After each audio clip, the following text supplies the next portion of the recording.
Thank you for that lovely introduction.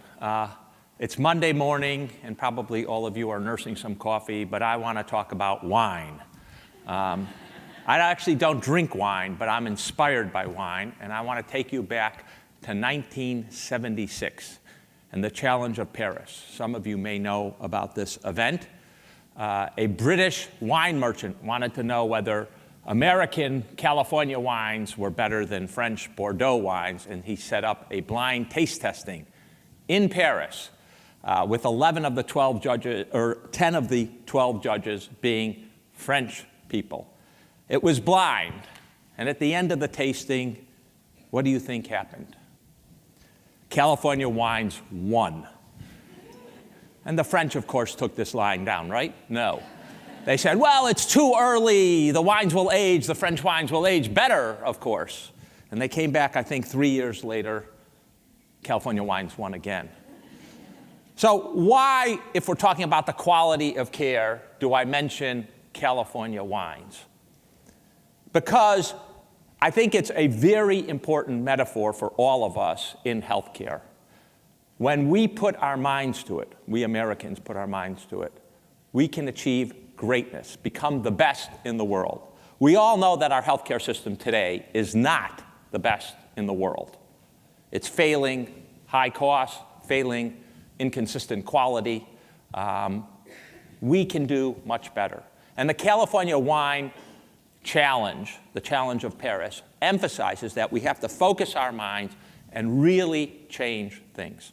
So I want to make, I think, 5 points, if the clock will let me do 5 points. And the first point I want to emphasize is that doing better in healthcare is all about behavior change.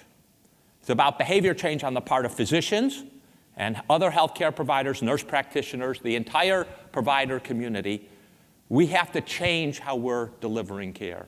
It's also about behavior change on the part of patients. We all know that 40 to 60% of the illnesses and premature mortality in this country are a direct result of our bad behaviors, whether it's smoking, it's food consumption and not the proper food consumption, whether it's the lack of exercise. Changing our behaviors is critical. We also know how difficult it is, right? In about 2 months, we're going to have New Year's Day and all our New Year's resolutions. And in about 3 months, we'll have all those failed New Year's resolutions, right? We all know. It's very hard, right? My New Year's resolution this past year was eat more slowly. And I was noticing last night, total failure, right? Some years I get it, like no added sugar, but this year it was a total failure. So I'm already thinking about what my New Year's resolution is. But we know that behavior change is hard, and it doesn't happen overnight. Just because we make a resolution is not enough. We need to change our environment. So that leads me to point number 1 I'm going to make, which is value-based payment is here. It's going to get bigger, but it takes time to adapt and make the changes relevant to it. Right? When we passed the Affordable Care Act, March 23rd, 2010, there was huge skepticism in both the payer and provider community that we were actually going to get payment change. We're going to go to value-based payment. Physicians and others were going to be incentivized to actually reduce costs, become more efficient, get rid of unnecessary care. I think we're right here in 2018. That skepticism has gone away. It's probably evolving slower than most of us would want, but it is coming, and it's going to come more and more and more. MACRA is going to assure that. BPCI Advanced is going to assure that. We are going to have more value-based payments as we go forward. But if you're in the provider world, you cannot say, well, I've got 1 foot in fee-for-service, 1 foot in value. I don't know what to do, and I can't change all of my practices. I think that is the wrong answer today. It might have been the right answer 3-4 years ago, but it's the wrong answer today. Because one of the things we know from groups that have actually changed is, as I said, you can't do it overnight. To do what Peggy said, to integrate outcomes right into your workflow, all of that stuff takes time, and we know it's on average about 4 or 5 years to transform. You have to start today for 2021, 2022. Because to transform how you're delivering care, to put in all those structures, to get care that is really value-based is something that takes a lot of changes in the processes of care, getting the information to the providers at the right time, actually knowing how to collect that information. It won't happen overnight. We actually have to stop procrastinating and get moving. So that's the first thing. Value-based payment is here, but it will take you 4 years to adapt if you're on the provider side. Second, one of the big moves in healthcare is what I like to call deinstitutionalization of care. Moving people out of the hospital to home. Actually, I think we're going to begin seeing a big movement over the next decade out of the physician office to home.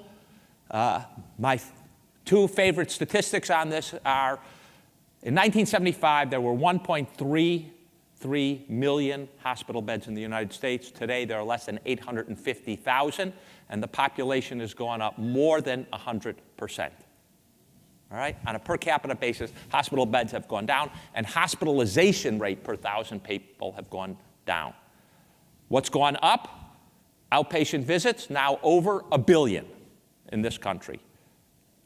We are getting rid of institutions as sites of care. We are moving towards the outpatient setting, and I think we're going to begin moving from institutional outpatient setting to more delivery of care at home, right? I've often wondered exactly why is a pregnant woman coming into the OB-GYN every month for that prenatal check? Is there a good reason? Why is the oncology patient coming into a cancer clinic for routine chemotherapy? We're going to be able to shift. It's going to save us money. Patients are going to like it much better, right? And we have to build the infrastructure that's going to make that happen today. It's lower cost, better for patients. Patient experience is better, right? We need an infrastructure. We need an infrastructure to deliver that kind of complex care at home. We know we can do it because a lot of places have begun. But we also need an infrastructure that allows us to make sure that that quality in a distributed model is there. And I think that infrastructure, again, takes time to build. Let me talk about 3 interventions on the patient side, which I think are going to be coming up and are going to be good for everyone. The at-home care related to palliative care and end-of-life care. This has been an area I've worked on since the mid-1980s, trying to improve end-of-life care in this country, right? The good news is it's gotten way better, right? The bad news is the glass is still half empty. There's a lot of stuff we have to do. Now, for a whole series of reasons, we've been focused on end-of-life care like the last 30 days, that last hospitalization, making sure patients don't have it in the hospital in the intensive care unit because that's not where they want to die. They would rather be at home, surrounded by their loved ones. And truth be told, we've actually done pretty well on that measure. Again, the ability to focus on that. When I started my work, again in the mid-1980s, 70% or so of oncology patients died in the hospital. Today, it's about 20%. That is a seismic shift, right? The bad news is the period before the last month of life, we're still not doing so well. 40% of cancer patients are in the ICU between the last 6 months of their life. Lots of them are still getting chemotherapy, about a third. We have to do better. We have to move that palliative care upstream for all sorts of reasons.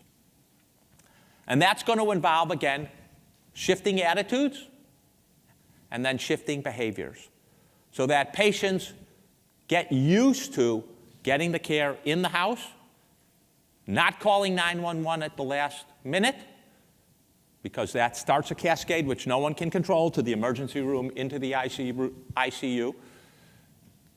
They need trusted relationships. So what have places that have really transformed that done? Well, they've begun palliative care a year out. Is there a predictive model of who's going to die in the next 12 months? Great. No.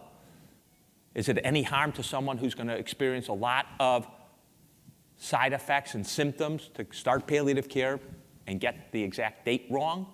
Probably not. But we've got to move that palliative care earlier on, get people to get comfortable without high-tech interventions, get comfortable calling a palliative care specialist or hospice, and not accessing the hospital and all of that machinery where they lose control. That, again, is a behavior change on how we deliver care. It's a behavior change on the part of patients, but starting earlier, acknowledging earlier that this patient might die is critically important. And we can't just blame patients. Well, they don't want to accept it, or the family wants hope. Part of that problem is us and the provider community being honest with ourselves and being honest with the patients. Another good big change I think is going to happen over the next decade. Again, we're not totally prepared for, but we all can see it coming now, and we need to develop, is better mental health services. If the opioid epidemic has shown anything, it's first that there is a lot of mental health problems around the country, and that they're being dealt with in the worst possible way: substance abuse.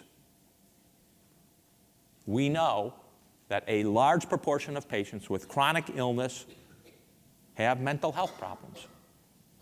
Right? You go to a hospital ward and you screen patients, general medical ward, between 25 and 35% of those patients screen positive for depression or anxiety. Right? We don't have an infrastructure. For 150 years, we have segregated mental health from regular medical care. We've got to bring them together. Now, we know that there are some models, right? Embedded care, you have a mental health provider in with the primary care doctor, or in with the cardiologist, or in with the oncologist, or in with the rheumatoid specialist. That can work.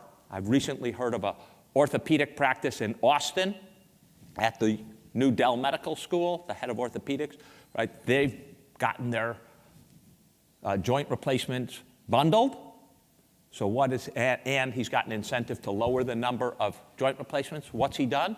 He's brought people who can provide cognitive behavioral therapy right into practice, because no one comes in and says, I want my hip replaced. They come in and say, I want pain relief. Not all of them are optimal for surgery. Having them manage and deal with the pain without being depressed about it, that's something that he thinks can be very positive. How we integrate that is a challenge. We have models, but I don't think we have anything that is proven to knock our socks off. Embedded providers is one area, but another area is the IT platform, having cognitive therapy on the internet. Lots of patients like it, especially in the new generation, but we certainly need to do it. Let me just remind you, if you actually look at the cost data, right, a fourth largest spend in America, or fifth if you lump all cancers together, right, is on behavioral health. Depression, anxiety, substance abuse, schizophrenia treatment. It's a huge area, and as we all know, it's not been well done, and it's been pretty neglected, and we're living now with the consequences. Going forward, I think it's a major focus, and it'll be much, much better for our patients. And by the way, if you treat that comorbid depression, where it's comorbid with chronic illness, you can bring the cost of treating chronic illness down, sometimes by as much as 50%. Huge savings, huge improvement in the quality of life for patients. Let me end with a not necessarily popular view in 2018. There's been a lot of investment, and you will hear more from subsequent speakers, about virtual medicine or digital medicine or connected health or whatever you want to call it. Wireless interactions. Well, I want to be sober. I think we need to be sober about it. We've been sold a bill of goods on them. So far, all the evidence and randomized studies and rigorous studies using these things, whether they're Fitbits for increasing exercise, or pill capsules for increasing adherence, or wireless scales for reducing weight or monitoring weight, failures. A lot of hype. People tell you all the great things about it, but when you actually subject them to the rigorous studies and try to get that into peer review literature, repeated Negative results, negative results, negative results. I believe we will have some areas where it really does work when combined with lots of other interventions. As a standalone, not going to work. And secondly, in my view, having the data is important, but remember, going back to the start, it's about behavior change. And one of the things wireless isn't great at, it's great at giving us our data, right? Last night I looked up, who was the first president who flew in an airplane? I could get that right away, right? Who was it? Teddy Roosevelt. He wasn't president, but just after he was president. But getting us to change, not that good. We're going to need more. So having the information is valuable, but the key challenge for us, to go back to is behavior change on the part of providers and behavior change on the part of patients. And wireless, it's good, but it's not about behavior change. So I hope I've given you some thoughts about where we're going and what our challenges are. But I want to be optimistic because I do think we can solve this problem and we can become a real beacon of lower cost, better patient experience, and higher quality to the world as we proceed. Thank you very much.